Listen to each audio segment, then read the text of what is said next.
is the Octi-Hoop kit.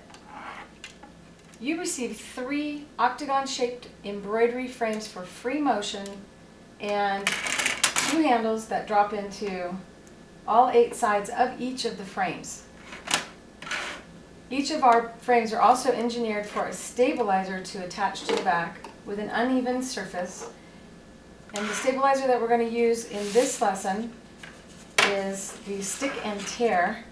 It is a polyester adhesive back stabilizer that is designed to adhere onto the back of the Octi-Hoop. You cut it to size for the hoop that you're going to use and then peel back the release liner, which actually is a paper. And then with the adhesive side, you adhere it to the back of the frame. Pull. And now you have the ability to lift and reposition to make this taut so that your fabric can be loose. And you can hear the sound of a drum, then you know that you're ready to apply your fabric. Now we can embroider on just about any garment or any size or style of fabric. And so I'm going to show you just this tiny little piece of material. It would be very difficult to hoop this using any other method, so we just go ahead and place your fabric down. And you can position it anywhere in the frame and reposition it until you get it just right. And now we're going to use the Stick and Rinse adhesive back water-soluble stabilizer that you print on using your inkjet printer. You release the release liner and position your butterfly wherever you like on your garment. Rub it to secure it to the surface, and we are just about ready to begin the embroidery process. I have a black bobbin thread in because this is primarily going to be dark color threads. I'm also using a stretch 9014 needle and a 40 weight polyester embroidery quality thread. And now I'm going to select a straight stitch, and my tension is reduced 1 number. So this is a sticker that I printed out, an actual butterfly, and you can also print out designs that came with your Octi-Hoop kit. There we go. We go ahead and bring up our bobbin thread. Think of this as coloring. When you have this crayon-like handle in your hand, it will feel a little reminiscent to coloring. And then elbows down whenever you write. Normally when you write, you hold on to the paper with the hand you don't write with, and then you put the pen down and you draw with your arms down in a rested position. So you want to make sure that you duplicate that when you're using the Octi-Hoop kit. Everything, your body just rests on the machine.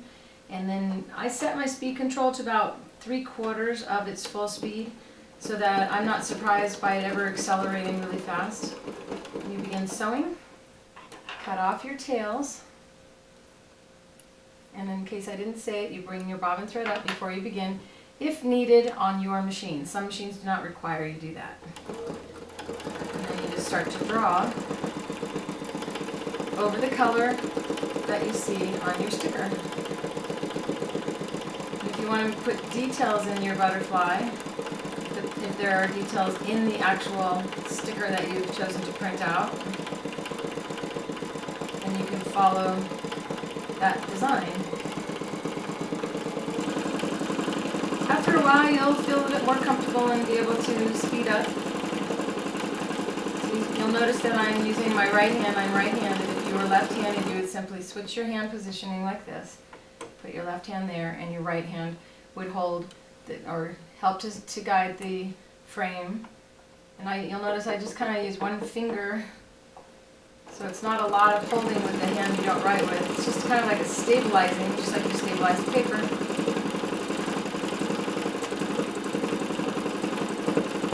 I also lowered the feed dogs on this machine, but have frequently left them up.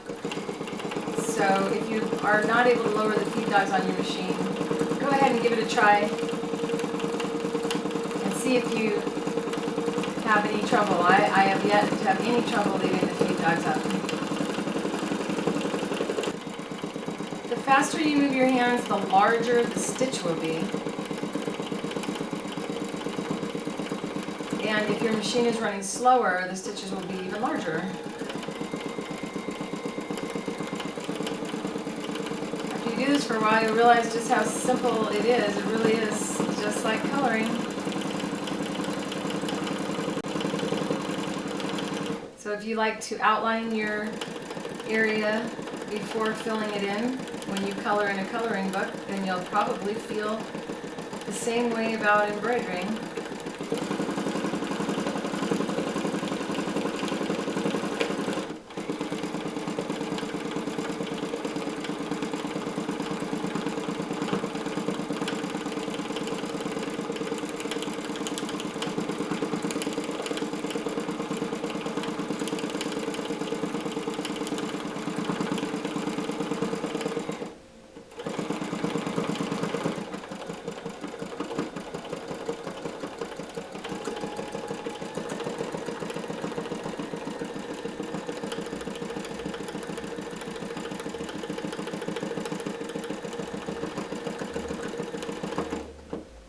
You can see that there are no antennae on this butterfly.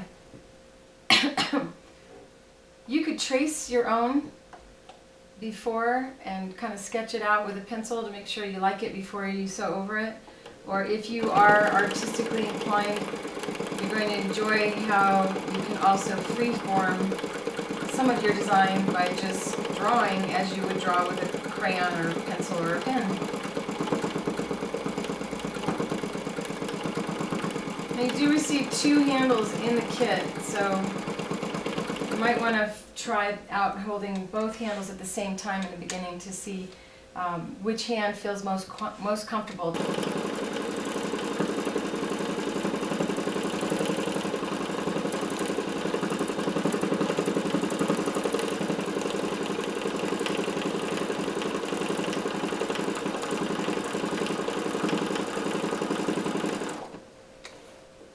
Make sure that you don't push down at all on the frame. It glides real easy on the surface of the machine.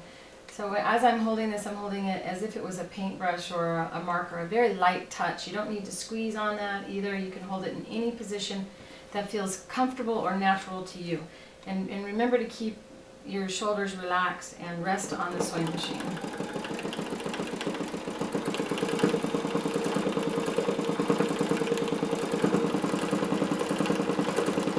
The surface of your machine is not level.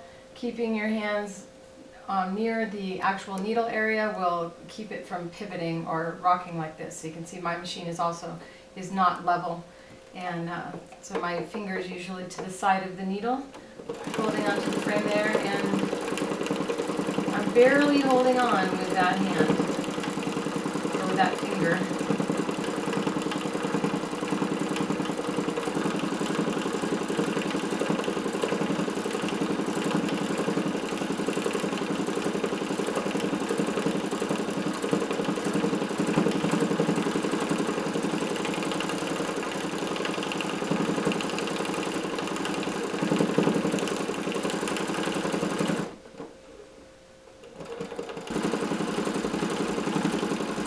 The nice thing about using these straight stitches is you can position the hoop in any position you like, as the needle is just going straight up and down. It's up to you which direction you move the hoop to create your stitch.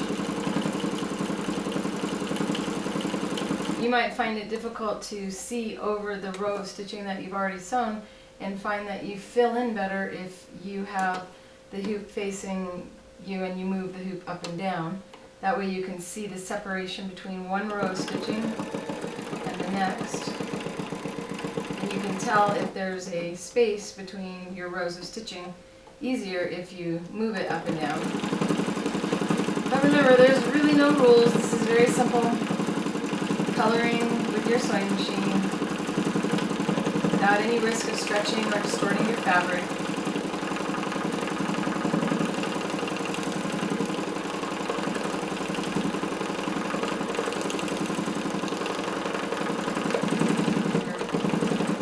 Now's your chance to go around and really make sure you filled in the black before you go ahead and do the blue.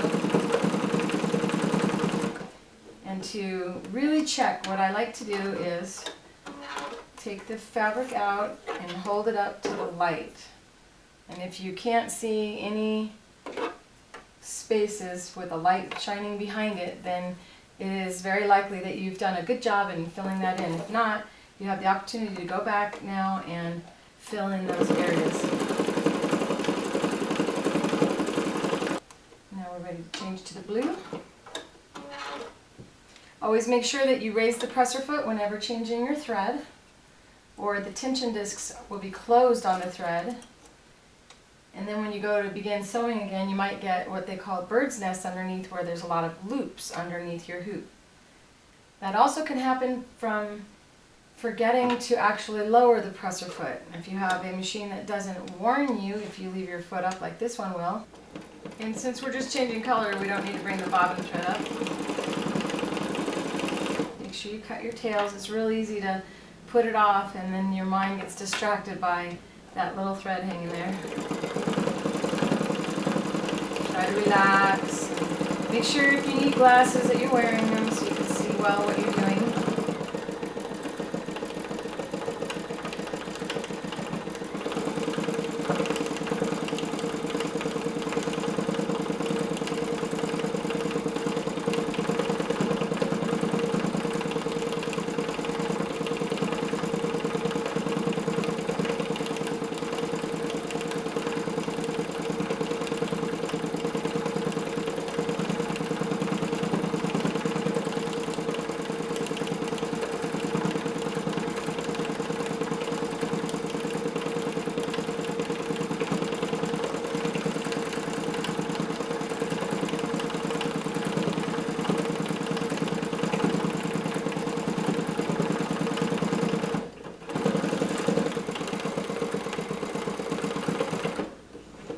Now I can choose to switch on the body to a different color or go ahead and use the same color thread. It's up to you as to how complex you want your design to look. You can also move your hoop side to side to create what appears to be a zigzag stitch even though you're not using a zigzag stitch. So you just slow down the machine and move the hoops side to side, and now you have a zigzag stitch even though you have not switched to a zigzag stitch on your machine.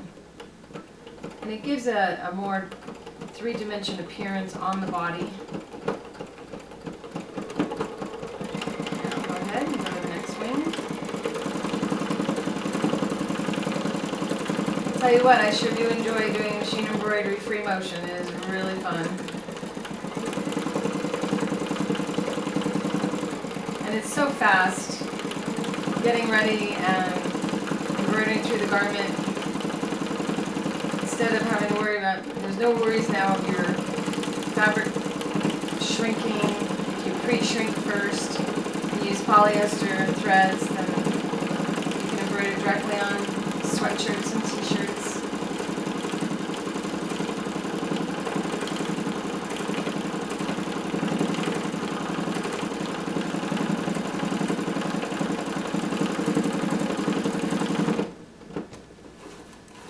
Just about done with that. Now I could go back with some black and make those lines more pronounced, and also go a little bit outside the lines here and add little blue dots on the wing. You'll hear that pluck sound. That's the sound of the machine saying there's a lot of stitches in that spot. Move over. And that's why you saw me leave these spaces in here before. Over here, it's a good idea to just cut your thread and tie off, but you can see here I just carried over and I'll have to go back and cut that carryover stitch. So it's better to tie your knots off as you go.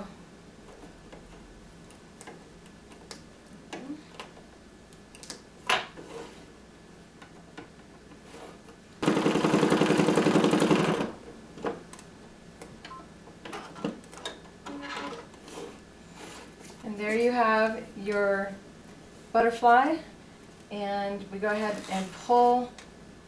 Actually, first I'm going to take the stick and rinse and pull it in toward the embroidery. So we just hold down on the fabric, pull in and like you're peeling back rather than pulling up. And it'll help to keep the stick and tear taut so that you can patch it and do another embroidery without having to replace the entire sheet on the back of the hoop. This is also a time when I love to use my tweezers.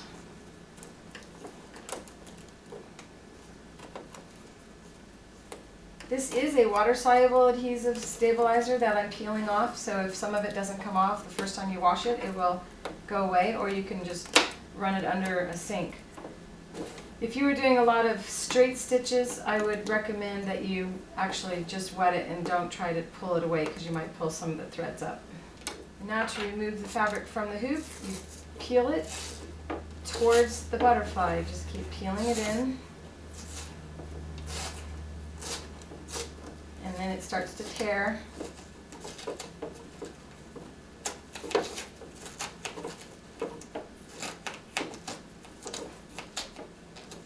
And there you can see your cutout area and your beautiful embroidery. I hope you enjoyed learning the basics of free motion machine embroidery using the Octi-Hoop kit.